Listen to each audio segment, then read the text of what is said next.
Hello साथियों, मैं DK Bharti आप सबों को अपने चैनल एक्शन साइंस सर्किट पर तहे दिल से स्वागत करते हैं। और आज बहुत ही अच्छा टॉपिक केमिस्ट्री का जो सबसे हार्ड माना जाता है, और आज हम लेकर के आए हैं ऑर्गेनिक केमिस्ट्री। जी हाँ, आज आपका ऑर्गेनिक केमिस्ट्री शुरू होने वाला है और बहुत ही जोश, जज्बा, उमंग पूरा होनी चाहिए आपके अंदर, तब सीखने का मज़ा ही कुछ और होगा अपने लोग को। ऑर्गेनिक केमिस्ट्री है, कार्बनिक रसायन है। सबसे पहले कार्बनिक रसायन होते क्या हैं, इसकी डिफिनेशन हम बताते हैं आपको। और बहुत सारे स्टूडेंट डिफिनेशन ये रखते हैं जिसमें हम लोग कार्बन, उसके कंपाउंड के बारे में अध्ययन करते हैं, उसी को हम क्या कहते हैं, ऑर्गेनिक केमिस्ट्री कहते हैं। जी प्रोफेसर, गलत है।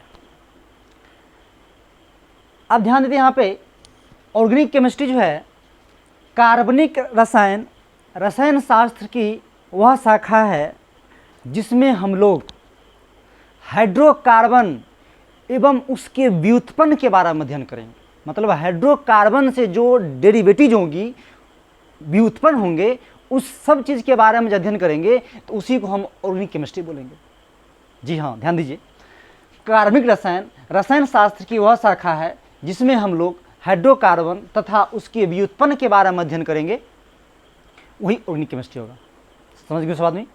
और ये परिभाषा है, शब्द कोई आपको पूछेगा नहीं, ऐसे देते हैं। और इसमें एक छोटे से बात है, जान लेते हैं। जैव शक्ति सिद्धांत, विटल फोर्स थ्योरी, शॉर्ट में इसको VFT हम लिखेंगे। जैव शक्ति सिद्धांत, विटल फोर्स थ्योरी। यह थ्योरी जो है, सबसे पहले एक वैज्ञानिक थे, इसका नाम था जे बर्जेलियस जी ने, देख लीजिए यहाँ पर, ऑर्गेनिक कहा ऑर्गेनिज्म से आया है। ध्यान देते हैं, ऑर्गेनिक जो है ऑर्गेनिज्म से आए हैं, और ऑर्गेनिज्म से आए हैं, ये बात कहने वाले व्यक्ति थे बर्जेलियस। और ऑर्गेनिज्म का मतलब होता है लिविंग बींग्स, सजीव प्राणी। और चूंकि लिविंग बींग्स है, तो लिविंग बींग्स है तो उसका बॉडी होगा, शरीर होगा। और शरीर है तो शरीर वह प्लांट्स का भी हो सकता है, एनिमल्स का भी हो सकता है। समझ होंगे। और बर्जेलियस जी ने VFT जो था, जैव शक्ति सिद्धांत, विटल फोर्स थ्योरी 1815 ईस्वी में दिए थे। और इन्होंने ही यह बात बताए, जो भी कार्बनिक यौगिक है उसको हम प्रयोगशाला में नहीं बना सकते हैं, इसको सिर्फ हम सजीव के शरीर से ही प्राप्त कर सकते हैं। और आप ही बताइए, अगर आप ही के गांव घर या कोई वरिष्ठ व्यक्ति, कोई सर ही आपको पहले बोल दे, और बहुत बुद्धिमान व्यक्ति बोल दे जो हम बोल दिए वही सही है, तो आगे वाला व्यक्ति ऑटोमेटिक, इतना बड़ा व्यक्ति जब भी बात बोल रहे हैं तो सच में होगा। लेकिन उसी में कोई पागलपंती किस्म का विद्यार्थी होता है, कहता जी नहीं, ऐसा हो रहा है तो हो सकता है इससे आगे भी हम कर दें। तो उसी तरह इसका एक शिष्य थे, उसका नाम था फ्रेडरिक वोहलर ने 1828 में अपना एक्सपेरिमेंट करना शुरू किए थे, प्रयोग। और 29 तक में पहली बार प्रयोगशाला में यूरिया बना दिया था, यानी कि organic compound, made organic compound in lab में पहला कार्बनिक कोई बनाया था यूरिया। आपसे पूछेगा भी, जो प्रयोगशाला में पहला कार्बनिक कौन सा बनाया गया था, तो आप यूरिया बोलेंगे। और यूरिया का formula NH2 single bond, C double bond और सिंगल बॉन्ड NH2, या इसी को CONH2 का होल 2 बोलते हैं। और जब इन्होंने यूरिया का निर्माण कर दिया, तो इन्होंने जो सिद्धांत दिया था विटल फोर्स थ्योरी, उसी में एक शब्द जोड़ दिया, विटल फोर्स थ्योरी का पतन, यानी कि downfall of whittle force theory, मतलब उसका पतन हो गया। ऐसा बात किसने बोले थे? फ्रेडरिक वोहलर ने बोले थे। और यहाँ पर कुछ भाषाएं हम लिख दिए हैं। जो यह सिद्धांत बर्जेलियस नाम के वैज्ञानिक ने दिया था, इस सिद्धांत के अनुसार ऑर्गेनिक कंपाउंड का निर्माण अज्ञात मतलब जो दैविक शक्ति होते हैं उसी के अज्ञात बल के द्वारा होता है, जिसे वाइटल फोर्स थ्योरी, जैव शक्ति सिद्धांत कहते हैं। अर्थात इसका निर्माण प्रयोगशाला में नहीं किया जा सकता है, ऐसा किसने कहा था? बर्जेलियस जी ने कहे थे। उसके बाद है 1828 या 29 बोलिए ईस्वी में फ्रेडरिक वोहलर नामक वैज्ञानिक ने सर्वप्रथम प्रयोगशाला में यूरिया नामक कार्बनिक यौगिक का निर्माण कर दिया। तो सबसे पहले कार्बनिक यौगिक किसने निर्माण किए थे? तो फ्रेडरिक वोहलर ने निर्माण किए थे, यूरिया का निर्माण किए थे। और यूरिया कैसे बना, ध्यान दीजिए, एक कहानी है, वो बहुत इंटरेस्ट कहानी है।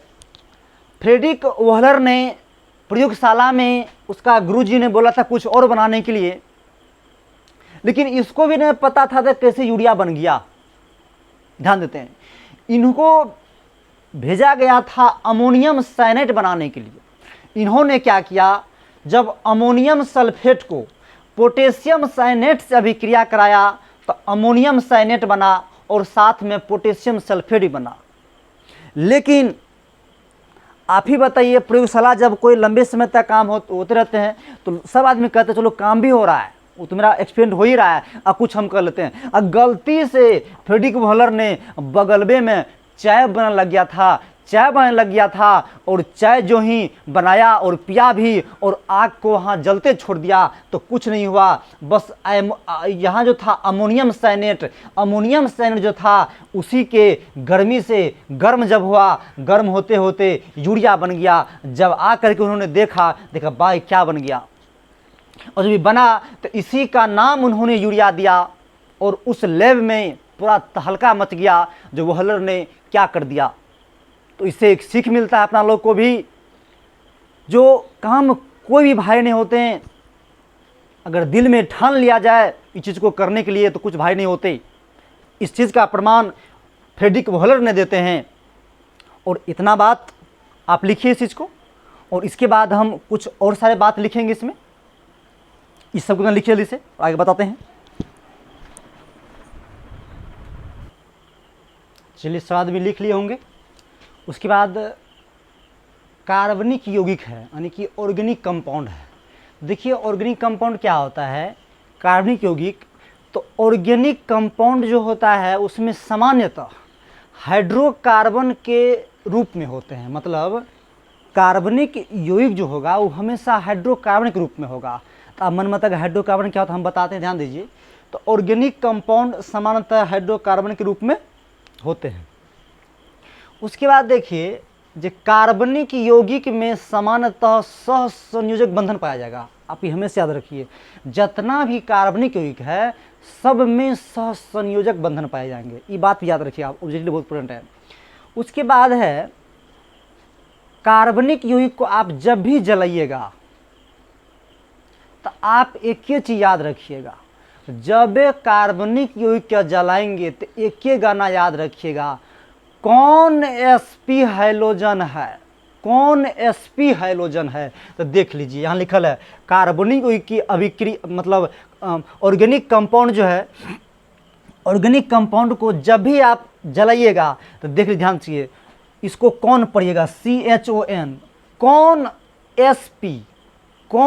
sp हाइलोजन है, कौन sp हाइलोजन है। और हाइलोजन को X से दिखाते हैं और यह एक ग्रुप है, बताए थे फिर कल बाहर आई, आप कौन आई, आप देखते हैं कौन आई थी। तो ऑर्गेनिक कंपाउंड को जब भी जलाइएगा तो आप एक ट्रिक्स याद रखिएगा इसको, जो कौन sp हाइलोजन है। तो carbon, hydrogen, oxygen, nitrogen, sulphur, उसके बाद है फास्फोरस और उसके बाद है हाइलोजन। हाइलोजन में क्लोरीन, ब्रोमीन, आयोडीन, उसके बाद क्लोरीन, फ्रोमीन, ब्रोमीन, आयोडीन हो गया, समझ गया आपको। तो यह जो हो गए, मतलब ऑर्गेनिक कंपाउंड को जब जलाइएगा आप तो इतना चीज आपको निकलेगा, बात समझ गए होंगे। और कार्बनिक यौगिक की जो अभिक्रिया होती है वो बहुत ही मंद गति से होती है, बात समझे ना, इसलिए कि इसमें ज़्यादा मात्रा में कैटलिस्ट का भी यूज करते हैं अभिक्रिया को फास्ट कराने के लिए। चलिए आप ध्यान देते हैं, यहाँ पर हाइड्रोकार्बन दिया है। तो हाइड्रोकार्बन क्या होते हैं, तो नामे है 2 वर्ड से बने हैं हाइड्रोकार्बन, जो हाइड्रो और कार्बन। तो हाइड्रो का मतलब हुआ हाइड्रोजन, कार्बन तो कार्बन है। तो हाइड्रोजन और कार्बन के संयोग से जो नए कंपाउंड बनते हैं उसी को हाइड्रोकार्बन कहते हैं। तो देख लीजिए यहाँ पर हाइड्रोजन तथा कार्बन से बने हुए यौगिकों को हाइड्रोकार्बन यौगिक कहते हैं। जो देख लीजिए CH4, C2H6, C3H6 एवं प्रकार से कार्बन हाइड्रोजन जाते रहेगा। और एक बात और बताए थे आपको, जब हम डिफिनेशन दिए थे तब बताए थे जो मतलब जिस रसायन में हाइड्रोकार्बन और हाइड्रोकार्बन के व्युत्पन्न के बारे में अध्ययन करते हैं उसी को ऑर्गेनिक केमिस्ट्री कहते हैं। तो व्युत्पन्न ने बताया था, यहाँ समझ व्युत्पन्न मतलब क्या होता है। तो व्युत्पन्न मतलब यह हुआ जो कार्बन हाइड्रोजन के साथ साथ अगर कोई भी अन्य परमाणु उसमें जुट जाते हैं, चाहे नाइट्रोजन का हो चाहे सल्फर का हो, कोई भी परमाणु जुटेगा तो ओकरे व्युत्पन्न कहते हैं। तो ओकरे हाइड्रोकार्बन जुड़ता है तो हाइड्रोकार्बन के व्युत्पन्न कहते हैं। बस समझे नहीं? देखिए वही बात लिखे हैं, हाइड्रोजन तथा कार्बन के साथ कोई अन्य तत्व या परमाणु संयोग करता है तो उसे हाइड्रोकार्बन का व्युत्पन्न डेरिवेटिव कहते हैं। जैसे देखिए CH3 ये तो हाइड्रोकार्बन है और में आकर के NH2 जुट गया। उसी प्रकार CH3 हाइड्रोकार्बन है, उसमें CH को जुट गया, फिर CH3 हाइड्रोकार्बन है और COH परमाणु या तत्व के जुट गया। एवं प्रकार से यही है। और एक क्वेश्चन आपको दिए हैं, जो निम्नलिखित में कौन ऑर्गेनिक कंपाउंड नहीं है। देखिए आपको यहाँ सूत्र नहीं दिया हुआ रहेगा, हम दे दिया आपके हेल्प के लिए। ये नहीं दिया रहेगा तो बच्चा को पहचानने में थोड़ा कठिनाई होती है। तो निम्नलिखित में कौन ऑर्गेनिक कंपाउंड नहीं है, तो आप इथिलीन को पहले बोल दीजिएगा। देख लीजिए कार्बन हाइड्रोजन है ये तो पहली बार प्रयोगशाला में बनेबे किया था वोहलर ने। और ये देख लीजिए KNO3 जो है सोरा जिसको कहते हैं सोरा, यह जो है आपका कार्बन यौगिक नहीं है। बात समझ होंगे। और एक छोटी सी कहानी है, थोड़ा देख लीजिए यहाँ पर ध्यान से। बताए थे जो पूरा पीरियोडिक टेबल में 118 तत्व है और 118 तत्व में एक अकेला तत्व कार्बन है और 117 और कोई तत्व है। देखिए कार्बन जो है ये ऑर्गेनिक कंपाउंड बनाता है। अभी तक में लगभग 10 मिलियन कार्बन से यौगिक बन चुका है, यानी कि 10 मिलियन मतलब हुआ 1 करोड़। देखिए एक में इतना क्षमता है जो 1 करोड़ यौगिक बना दिया है। लेकिन 117 तत्व जो है इनऑर्गेनिक कंपाउंड बनाए हैं, इसमें इतना क्षमता नहीं बनाने का। देखिए ये 2 मिलियन बनाया है, यानी कि 20 लाख बनाया है। आप समझ सकते हैं आप। और 20 लाख देखिए इसका 5 गुना है, देख लीजिए 5 गुना है अकेला। बात समझते हैं ना।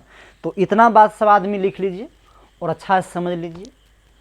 इसके आगे का लेक्चर हम आगे आपको बताएंगे। जो भी दिक्कत इसमें है आपको कमेंट में आप हमको बताइएगा, उसकी समस्या का समाधान हम करके नेक्स्ट लेक्चर में आपको बताएंगे। ओके, धन्यवाद।